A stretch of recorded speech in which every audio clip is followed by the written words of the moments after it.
Well, it's August 24th. Nice, hot, sunny Saturday. You can see Ben's got the feed grinder all washed up real nice.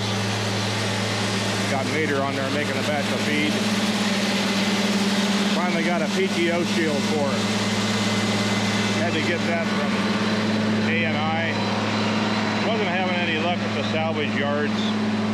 For whatever reason, I couldn't find any used ones, so got a new one.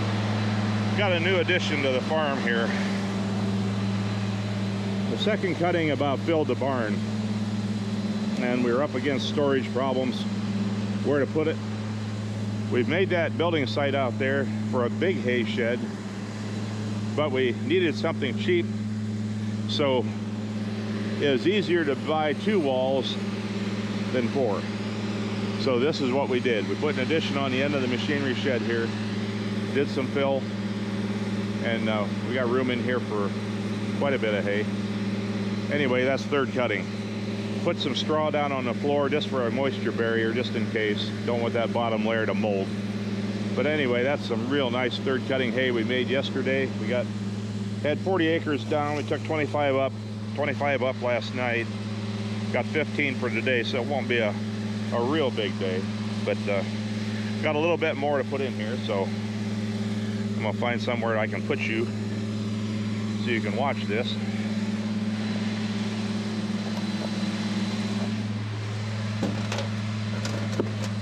Yeah, that's not working out.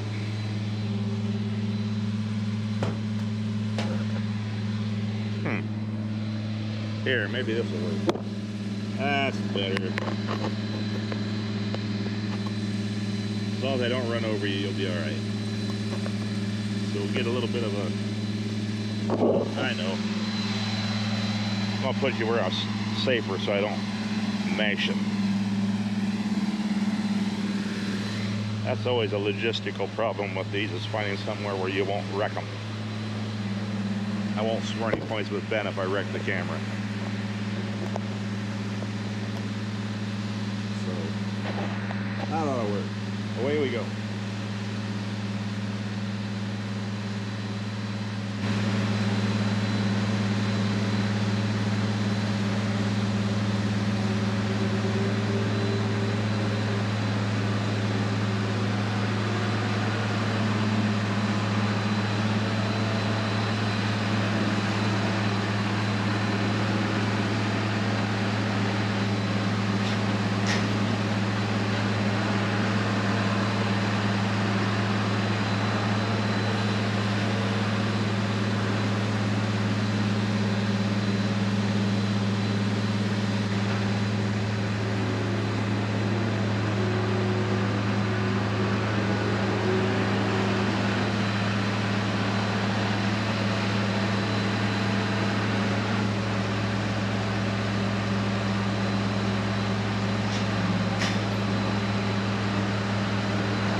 Well, I think it's safe to say that that is the fastest I ever mounted 60 bales of hay. This grabber here, if you look at the front, has a foot on here, and that's nice for getting aligned with a stack. The challenge is when you're stacking hay, when I'm making stacks, I like to start on the left-hand side and then tuck them in as I go. But to make this more difficult, we are changing the color scheme of the farm. This old ugly yellow is going to be covered up with red. I don't know if you noticed or not. But Ben built a shop here a few years ago, and he went with barn red, which we like. So the new addition is barn red, but the old is still, I'm gonna call it calf crap yellow, forgive my French. Anyway, it's going to change. There's a guy gonna come here September, and he's gonna paint that. So he likes to pressure wash it before he paints. So I got to keep my hay away from that wall, and so we don't get any water or anything on the hay. So I'm stacking it in reverse. So that's why I have to leave that little gap. You got to leave that gap in between the stacks so that you can get that foot down in between here. Down in between here to grab a stack. See, normally I would shove those all tight, and I would access it from the right hand side working across the pile. That's how I unload my trailers. I always load the trailers from left to right. But in this case, you got to do what you got to do. So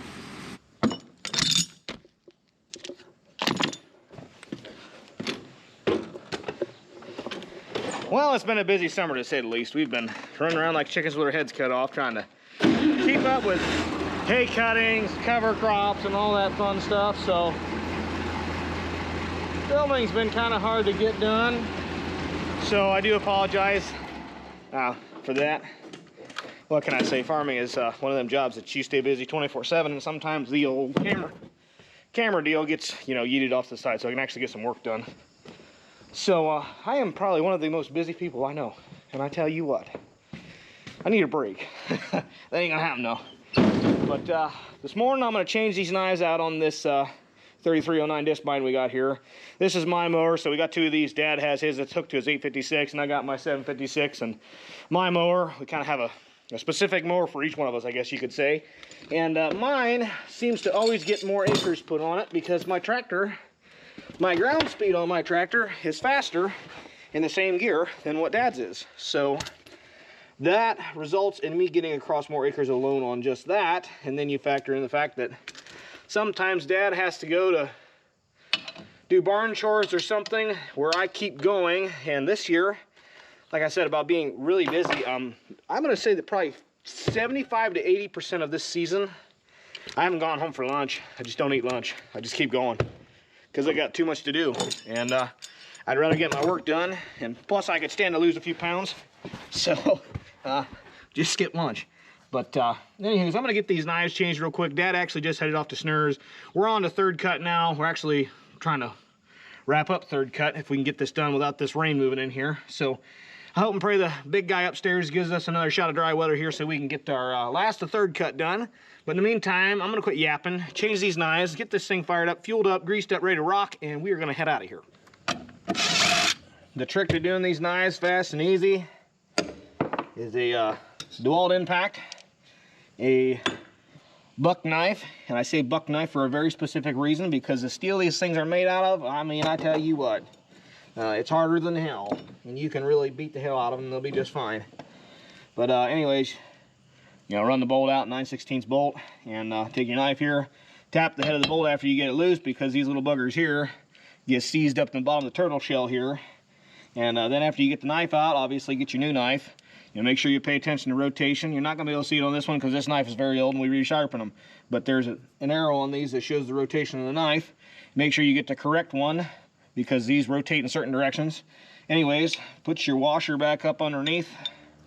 Take your old buck knife, I just said is very important. Make sure you have this square side turned square with the back of the knife. Stick your buck knife underneath. Wiggle that until you feel her go into place. Start the bolt. Grab the impact. Send her home. And I use this specific impact because this thing only puts out about 100 foot-pound of torque. And I don't have to worry about these daggone knives getting seized on here, and I also don't have to worry about them coming off. So that is why I use this very specific impact. And we've been doing this for a long time like this. My father did not have impacts and stuff like that, and And so, you know, used to put a block back in here and a ratchet and break every one of these loose that way and take them out that way. But, you know, some things are nice with progress as far as technology goes, and some things are nice. There's a lot of crap that ain't worth a darn, but the nice thing is these impacts. Boy, I tell you, life has been so nice ever since having impacts. You know, this job, realistically, I can be done in about 5-10 minutes. That is if I'm not yapping on a camera. If I'm yapping on a camera, that tends to take a couple more minutes. The other thing you have to look into with this is sometimes you get grass built up down in here, and so this bolt has a shoulder, and if the grass, just gunk is built up around it, the bolt don't want to come out, so you got to use your knife. So this is the opposite rotation knife. Now this one, again, can't find the tag on it for what direction it is, but you pay attention to where the leading edge is. This knife, the leading edge of that knife is facing in. This knife, the leading edge of this knife is facing out. That's because these two drums rotate together and throw the hand here and shear onto that point, and so on and so forth all the way down this machine. So you need to make sure you use the right knife. So there's counterclockwise and clockwise knives on this machine. Always pay attention to what you took off from where, because if you put a knife on backwards, it's not going to cut. You're going to be aggravated as all get out. And all you're going to get done doing is getting off the seat, cleaning out plugs out of this thing. And that is the last thing we were trying to do. I'm actually changing these because I am having issues with my mower plugging up. And I largely believe that's because our third cut is very lush and nice hay. And there's just enough moisture in it that it doesn't, you know, just nice and flow right out the conditioner rolls here. I think I'm just combating, you know, current conditions. But nevertheless, these knives have not been changed this season. So they're getting changed. Normally we change knives early on because we mow straw, and straw just absolutely destroys knives.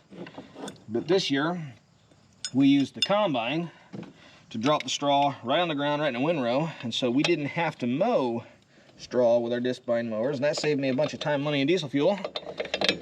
If I can find that daggone place where that thing goes. Anyways, and that also made it to where I didn't have to change these knives because they didn't get dulled by the straw. Now, we did flip them at one point in time, but now I'm changing them because they are beyond, my machine is beyond dull. Now, Dad's, he hasn't changed his. His is still sharp. That factors back to that where I get across a lot more acres than he does.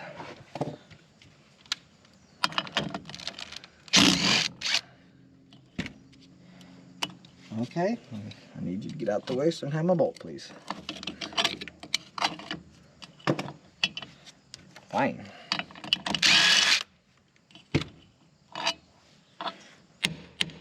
Hateful bugger. Again, this is a counterclockwise rotation knife.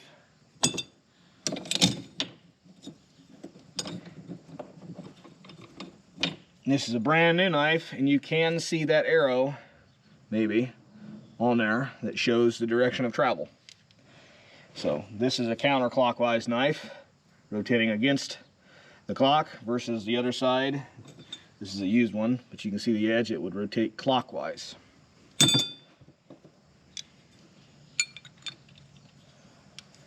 I should probably quit talking and actually get this job done.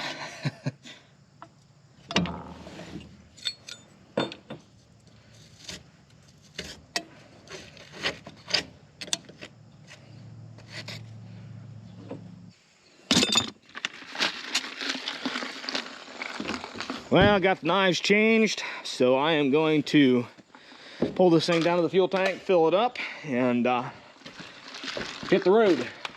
Because I got 40 acres to get across this morning, and it's probably pushing 9:30 right now, I guess. Yep, 9:25. So, yep, work to do. Gotta get after it. You guys enjoying the morning here? No? It looks real rough. Yep.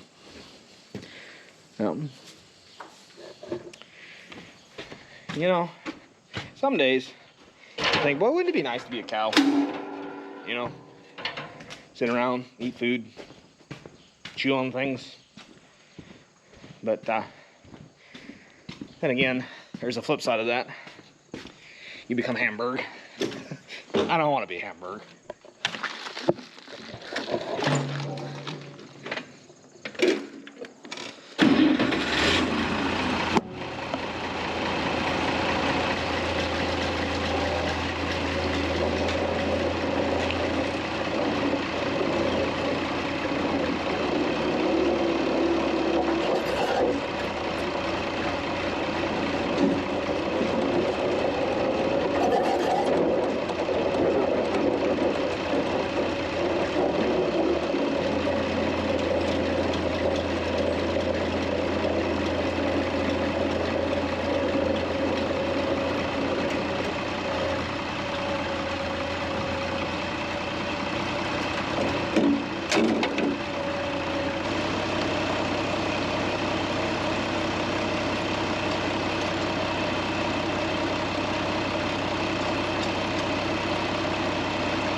Yes, I know my tractor needs a bath.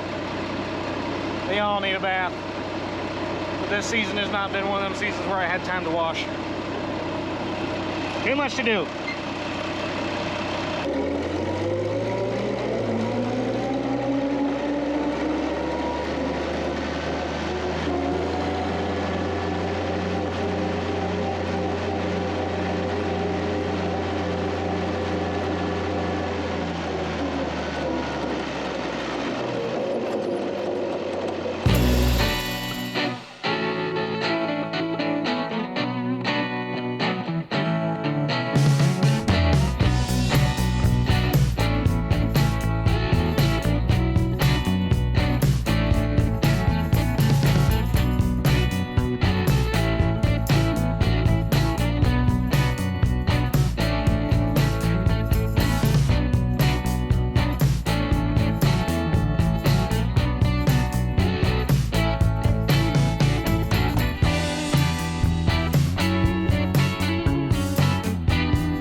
We got all of our hay mowed yesterday, had a bunch of random errands to run, didn't take the camera along for that, had some pallets to take back to Tyler's for some seed we got earlier in the year, had some stuff to get from RKO in Worcester, and a couple other odd end things I can't quite remember. And then I ended the day out mowing my yard doing Harry the homeowner stuff, because, you know, I haven't mowed in like 3 weeks, so I probably should do that more often. But being a farmer, you tend to stay pretty busy, and sometimes things like the yard work, that gets put off for another day. Mainly like another week. You could just figure out how to make all the grass mowing happen in, like, I don't know, January. That'd work.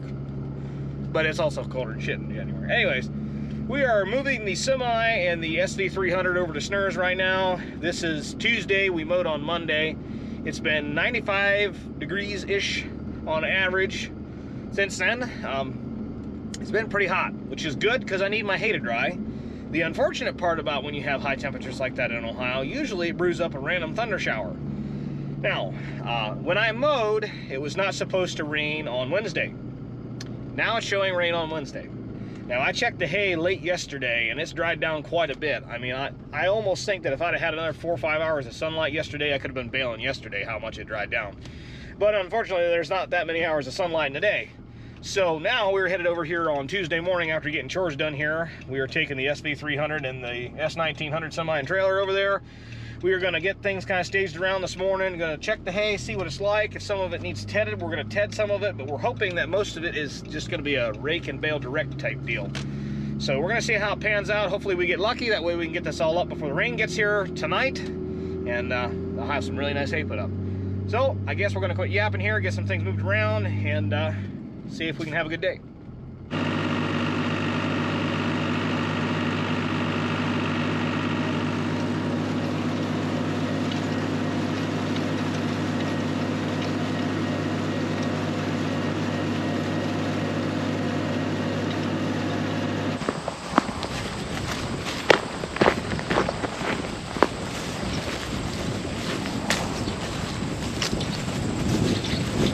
Well, we had a bit of cloud cover here this morning that kind of put the kibosh to the plan of not having to ted it. So I went ahead and tedded it. Now I'm back here at the North Farm grabbing the 460 and the rakes. We're going to head off and hopefully start raking some of it because I got 40 acres to get across. That's raking, baling, picking up all that this afternoon, and I'm trying to get it all home before dark.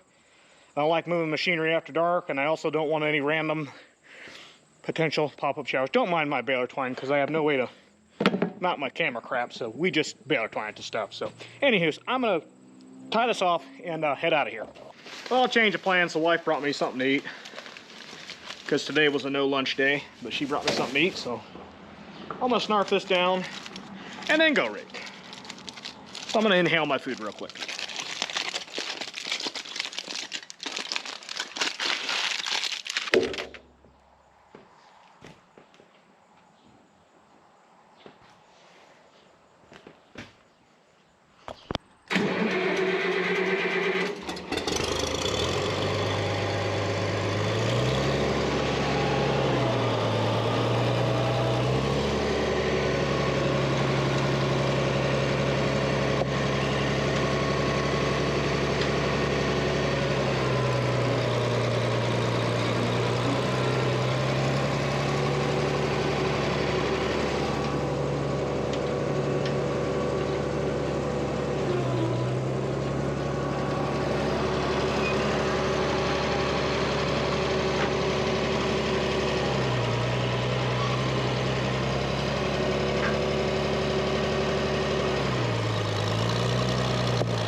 Cold-blooded mule. It doesn't like to stay running for the first, I don't know, 5-10 minutes of running until it gets warmed up. So when you go from, you know, creeper gear to road gear, it always stalls. You just pull the choke and it'll fire back up. Anywho's, lunch was inhaled.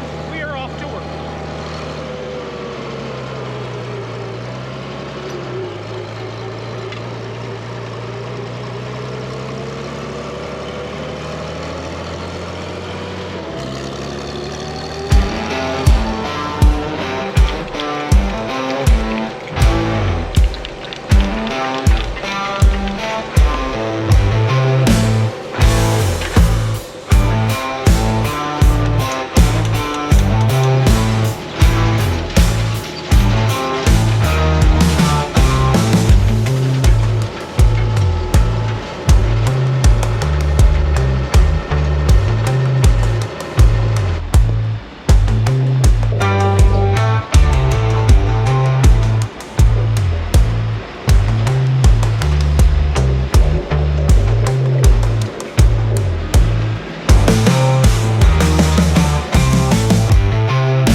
we got done baling. Now we're out picking all this up. It's been a busy day, to say the least. Had about 40 acres to tend, 40 acres to rake, 40 acres to bale. We've been moving. I stopped for 5 minutes today to inhale my lunch. That's all I've stopped for. And just got done taking the baler back to the West Farm. Had the wife give me a ride over to the dairy to grab this lovely thing. And now I'm back over here. We're picking up bales. And we'll get this all picked up and home. This stuff's only been on the ground for not even quite 48 hours.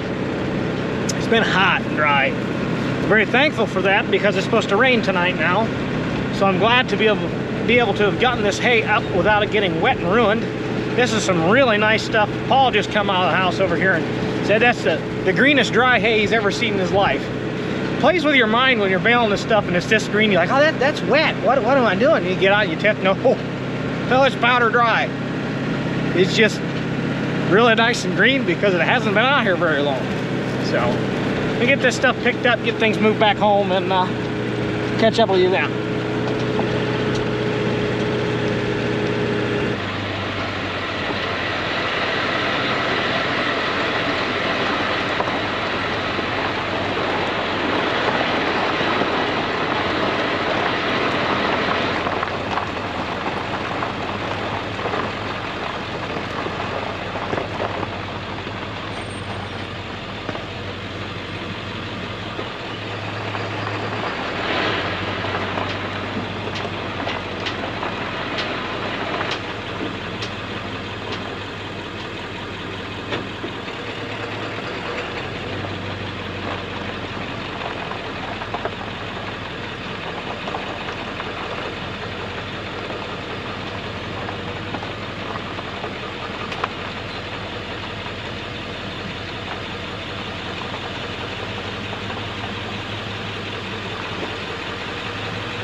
Well, it's the end of another long, hard day here. But it was a good day. Got some nice third cutting hay up. Actually, last of our third cutting hay. Been kind of shoddy here on my filming. I've been really busy and kind of just left the camera to the side because I had too much work to do to even bother with this thing. Because editing takes a very long time. Most of my videos I probably have an average of 6 to 7 hours of editing in. Most of that is because my computer's a piece of junk, but we won't get into that. I tell you, I'd like to throw that thing against the wall some days. But I've had a lot of people ask me here lately, and I try to answer as many of them as I can in the comments, but I can't catch them all. I'm just too busy to sit around answering comments all the time. But got a lot of people asking, do we still milk cows? Well, to answer that question short and sweet, no, we do not. So we sold our dairy herd last year about this time, so we're about a year into being without milk cows. That decision was just kind of a handwriting on the wall type situation. We've had a hard time finding help for a lot of years, and the last year we ran, it was just my parents and I, and worked 24/7, 365, no end in sight, and crops suffered because you couldn't get the work done on time. Just one of them things that you just kind of had to face the music and decide, well, what are your options here? Your options are to, my options I should say, are to scale the dairy side to some massive big corporate farm inherit millions and millions and millions of dollars of debt, not only signing myself into that, but signing my children into that, and that was not something I wanted to do, so that's not what I did. And my parents and I decided it was time to get out of the dairy industry. So we have transitioned to beef. We actually have about 100 head of crossbred Angus calves and feeders, and some that are about fat cattle by now across this farm. So if you wonder what we're doing these days, that's it. That's what we're doing. We're still here. Nothing's changing. The only thing that changed is the color of the cow. My father likes to say we went from making shakes to making steaks. That's what we did. So I guess we're a steak and shake now. But yeah, so we got out of the dairy industry, and I don't know, kind of mixed feelings on that, but I guess I think it was the right decision for our family, my family. I know my mother has time with her grandchildren finally. That was never a thing before. My mother worked 24/7, 365, as we all did. Can't necessarily say the work has slowed down during the growing season. Obviously, we've got planting, harvesting, all that fun stuff to do. That's not going to change. Doesn't matter what you're doing, whether you're milking cows, feeding beef cows, or if you're selling hay. Regardless, we are crop and beef farming, and I sell a lot of hay now. So I'm busy 24/7, 365. Still a little more lax, not quite so under the gun, I guess, as my dad likes to phrase it. But we're busy 24/7, 365, and I guess that's all that matters, is we have work to do. So our farm was not always a dairy farm. We originated as being a potato farm. We went from raising potatoes to having potatoes and hogs, and went from potatoes and hogs into the dairy industry in the 70s when my grandfather got into the dairy industry. And from there, we've been dairy ever since. We do a lot of crop farming on the side of the dairy side of things. In some years, it used to be the crop side wouldn't make any money and the dairy side would make some money, and then, you know, the roles would be reversed on other years. But anymore, it seems like both dairy and crop is a hard racket no matter what you do. But we've transitioned it out of the dairy side and got into the beef side. We have all these facilities, all these barns all the way across this farm. And we're not gonna let them sit empty. I mean, I could stuff them plumb full of hay, I can tell you that right now. But we're not gonna let them sit empty. There's gonna be cattle in here, and that's what we're doing. We've got beef cattle across this operation. Small ones, big ones, mediums, you name it. They're around here. And so if you're looking for farm fresh beef in Northeast Ohio, hit me up. I'm happy to supply that for you. And if you need hay or straw or anything like that, also hit me up, because I got a bunch of that. But I don't know. I guess depends on who you talk to, what your opinion is on it, about getting out of the dairy industry. I guess in my opinion, I'm a young guy. I got a young family. My future's bright, I think. I think the big guy upstairs is doing us pretty well here. And we're gonna do our best to make sure he's happy too. And just keep her going, because I'm the 4th generation of this farm. The 5th generation, I'm hoping, sitting in that house right now. When I was a young boy, I grew up in this house at the West Farm. And I used to sit in that living room window watching my grandfather and my father drive by with machinery and just sit there in awe, watching them and just wanting to be a part of the farm and be with them and just do this wonderful life we call agriculture. And my young son and my little girl sit in that same window every day as I drive by. I don't know how many different times, machinery, trucks, you name it. They're just happy to see us. They help feed calves in the calf barn. You know, my kids, I think, are going to be kids of ag. And that's good. I hope they are, because nothing more as a farmer that you want than to have the next generation under you, the light in their eye for agriculture, and to continue this legacy that we've worked so hard to build. And so my stepping stone in the legacy is to transition from dairy to beef and have my hay side of the operation. Hope I do everyone well and everybody's proud of me when things are all said and done. But that's what we're doing. So there's that. No more milk cows. We make steaks, not shakes. So get out of here.